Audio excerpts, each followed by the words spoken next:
Assalomu alaykum. Bugungi video saboqligimiz Wikipedia'da tekstlarni formatlov tekrorlari haqida bo'ladi. Oldingi saboqlarimizda bizlar Wikipedia'da betlarda yamasa maqolalarni redaktorlash haqida tushuntirib o'tgan edik. Albatta, redaktorlash barısında Wikipedia'chilar tekstni formatlov ustida ishlashga to'g'ri keladi.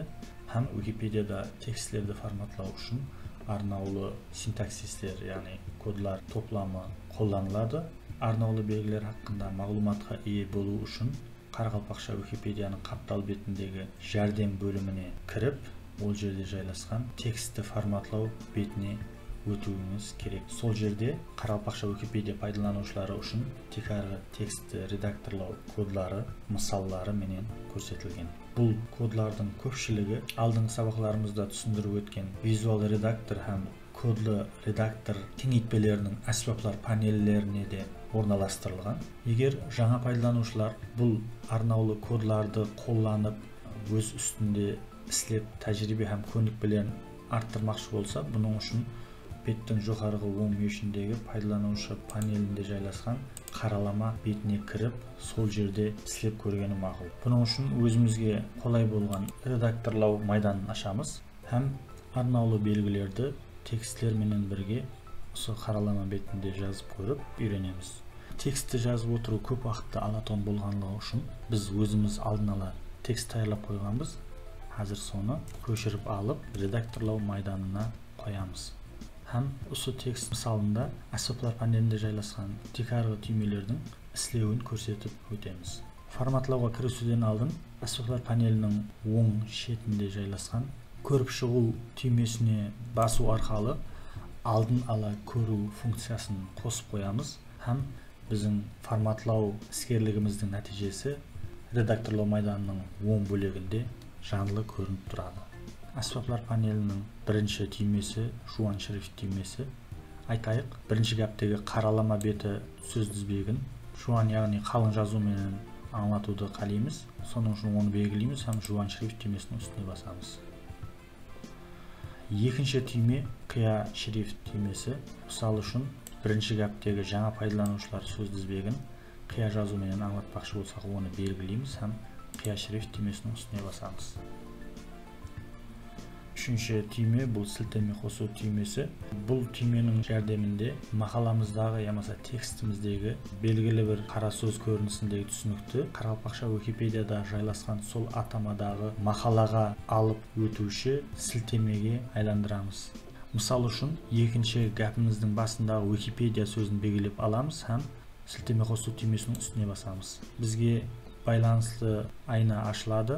Sol yerda Wikipedia atamasidan boshlangan bir necha maqolalarning tizimi usunus yetiladi. Biz o'zimizga keraklisini saylaymiz, ham siltama kirgizuv tugmasini ustiga bosamiz. Natijada oldin ola ko'ruv bo'lagida Wikipedia'da degan so'zimizning ustiga tishqanchani ko'rsatkichini olib borganimizda, ол qara so'zdan sol Wikipedia haqidagi maqolaga olib o'tuvchi siltamaga aylandi. Asboblar panelidagi keyingi tugmalar, ya'ni fayl qo'shuv, ulgu qo'shuv ham deriq qo'shuv tugmalari biroz quramali amallarni o'z ishini qamtigani uchun ularni o'z oldina video saboqlik ko'rinishida aldagi vaqtlarda ko'rsatib o'tamiz. Keyingi tugma sintaksisni ayirib ko'rsatuv tugmasi. Bu tugmaning har doim qo'shilib turgani yaxshi, sababi ол bizlarga qo'llanib o'tirgan arnauli belgilarimizning ayrilib ko'k rangda ko'rinib turuvina yordam beradi. Asboblar panelidagi keyingi tugma bu kengaytirilgan tugmasi. Bu tugma yordamida biz asboblar panelining ikkinchi qatorini joyuvimiz yamasa qaytadan buklab qo'yishimiz mumkin. Ondan keyingi arnauli tangmalar tugmasi yordamida klaviaturada uchrashmay turgan arnauli simvollar to'plamini o'tamiz. Keyingi tushuntirma tugmasining yordamida biz tekstni formatlov bo'yicha eng tekrorgi kodli belgilarning qo'llaniluvi bo'yicha tushunukka ega bo'lishimiz mumkin. Asboblar panelining ikkinchi qatori bo'lim atamasi tugmasi bilan boshlanadi. Bu tugma joyiluvchi ko'rinishdagi tugma bo'lib, ол joyilganda maqolaga ikkinchi, uchinchi, to'rtinchi ham beshinchi darajali bo'lim atamalarini qo'shuvga yordam beruvchi qo'shimcha tugmacha deb ataladi. аттыбар берген болсаңыз, бұл жерде бірінші дәреже деген қосымша түйме жоқ. Себебі мақаланың темасы бірінші дәрежедегі атама болып қабыл етілген. Айтайық, мақаламыздағы екінші гаптен кейінгі мағлұматларды өз алдына бір бөлім сипатында аңлатпақшымыз. Бұның үшін екінші гаптың жұмақланған жеріне курсорды қоямыз һәм бөлім атамасы түймесіне барып, екінші дәреже деген түймешенің үстіне басамыз. Көрсетілген майданға бөлімнің атамасын кіргіземіз. Көріп тұрғаныңыздай, мақаламызда өз алдына бөлім пайда болды. Егер екінші дәрежелі атамадағы бөлімнің ішінде және кіші бөлімшелер пайда етпекші болсақ, үшінші дәреже деген түймешені пайдаланамыз һәм солай давам ете береміз. Аспаптар панеліндегі нәубеттегі түйме бұл таңбалы тізім түймесі. Бұл түйменің жәрдемінде тізім көрінісінде берілген мағлұматлардың алдына арнаулы таңба қою мүмкін. Бұның үшін тізім көрінісіндегі мағлұматларды белгілеп аламыз һәм таңбалы тізім түймесінің үстіне басамыз. Алдын ала көру майданында пайда болғанындай, белгіленген тізімнің алдында арнаулы таңба пайда болды.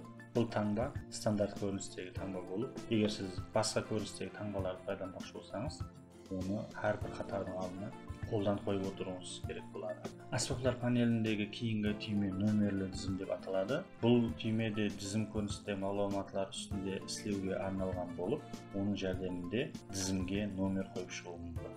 Бұның үшін тиісті тізімді белгілеп аламыз һәм нөмерлі тізім түймесінің үстіне басамыз.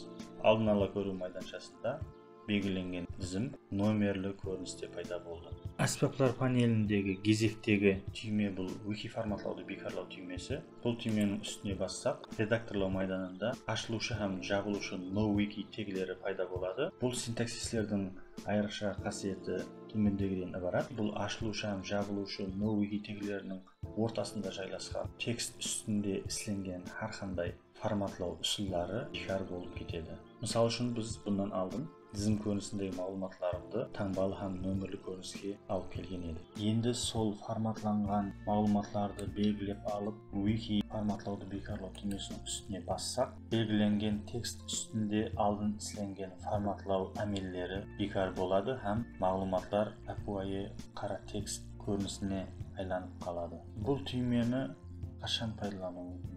Мысал үшін, әпуайы жағдайда сіз пәнжере белгісін текст арасында қолдансаңыз, система оны номерлі тізім деп қабылдайды һәм номер қойып береді. Ал сізге пәнжере белгісінің өзі керек. Осындай жағдайларда керекті символды wiki форматлауды бекарлау түймесінің жәрдеміменен синтаксис көрінісінде емес, ал символ сипатында қолдану мүмкін. Аспаптар панеліндегі кейінгі түйме бұл таза қатар түймесі. Түйменің атынан көрініп тұрыпты. Бұл түйме жәрдемінде текстілерді таза қатарға түсіру ямаса таза қатардан бастау мүмкін. Википедияда жай ғана Enter түймесінің жәрдеміменен таза қатардан жазып кету мүмкін емес. Бұны қазір көреміз. Мысал үшін, бірінші гаптың ортасындағы ұшын сөзінен кейін курсорды қойдық һәм Enter түймесін бастық. Бірақ нәтижені көрсетуші айнашада еш нәрсе өзгермеді. Ал енді курсорды ұшын сөзінен кейін қойып тұрып, таза қатар түймесінің үстіне бассақ, курсордан кейін жайласқан текст таза қатардан басталды. Осы жерде және бір қосымша әмелді айтып кетеміз. Егер сіз екі гап арасында бос қатар қалдырмақшы болсаңыз, оны Enter түймесінің жәрдемінде орындауыңыз мүмкін. Панелдің екінші қатарында жайласқан кезектегі екі түйме ірі жазу һәм майда жазу түймелері. Атларынан белгілі болып тұрғандай, бұл түймелердің жәрдемінде тексттегі сөзді ямаса сөз тізбектерін белгілеп алып, ірілеу ямаса майдалау көріністе аңлатуымыз мүмкін. Мысалы үшін, пайдаланушы сөзін белгілеп ірі жазу түймесіне бассақ, бұл сөз қатарындағыларға қарағанда ірілеу көрініске келеді. Ал онан кейін жайласқан мақалаларды сөзін белгілеп алып, майда жазу түймесін бассақ, мақалаларды сөзі қатарындағы сөздерге қарағанда майдалау көрініске келеді. Кейінгі екі түйме, яғни жоғары индекс һәм төменгі индекс түймелері өзара ұқсас вазифаларды атқарады. Арқы біреуінің жәрдемінде индекс жоғарыға, екіншісінің жәрдемінде төменге қойылады. Мысал үшін, километр квадрат өлшем бірлігін жазбақшы болсақ, километр дегеннің қысқартпасы km'ді жазып болып 2 деген санды қоямыз һәм 2-ні белгілеп тұрып жоғарғы индекс түймесінің үстіне басамыз һәм біз стандарттарға толық жауап беретін километр квадрат деген өлшем бірлігіне ие боламыз. Дәл сондай, егер 2 деген санды төменге қоймақшы болсақ, оны белгілеп алып төменгі индекс түймесінің үстіне басамыз һәм төменгі индекслі аңлатпаға ие боламыз. Кейінгі 3 түйме, яғни сурет галереясы, бағдарлау һәм кесте түймелері құрамалырақ әмелдерді талап етеді. Соның үшін оларды кейінгі сабақтарымызда өз алдына түсіндіріп өтеміз. Аспаптар панелінің екінші қатарының ең соңында өте әһмиетлі бір түйме жайласқан, ол іздеу һәм алмастыру түймесі деп аталады. Оның үстіне бассаңыз арнаулы айнаша ашылады.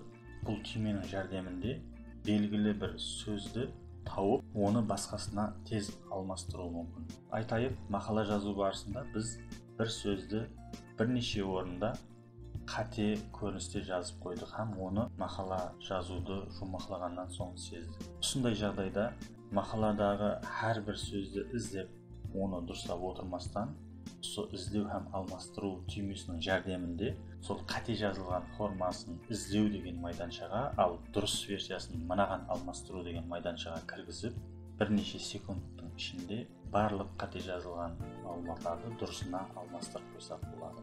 Бірінші қатардың ең ақырында редакторды алмастыру түймесі жайласқан. Википедияда тексті редакторлауда тикарынан екі түрлі редактор пайдаланылады.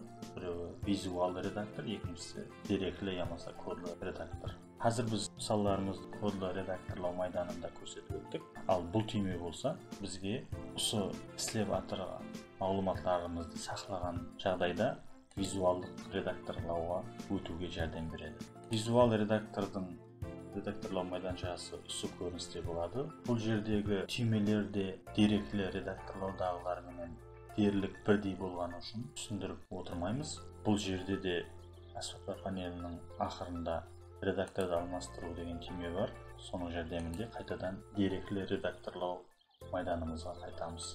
Айтайық, біз өзіміздің форматлау жұмыстарымызды жұмақладық. Оларды сақлау үшін төменге барып өзгерістерді жариялау түймесінің үстіне басамыз. Осылайынша біз текстті форматлауда қолданылатын тикарғы синтаксислерді өзіміздің қаралама бетімізде істеп көрсетуге әрекет еттік. Осыныңменен бүгінгі сабағымыз жұмақтанады. Хош, сау саламат болыңыз.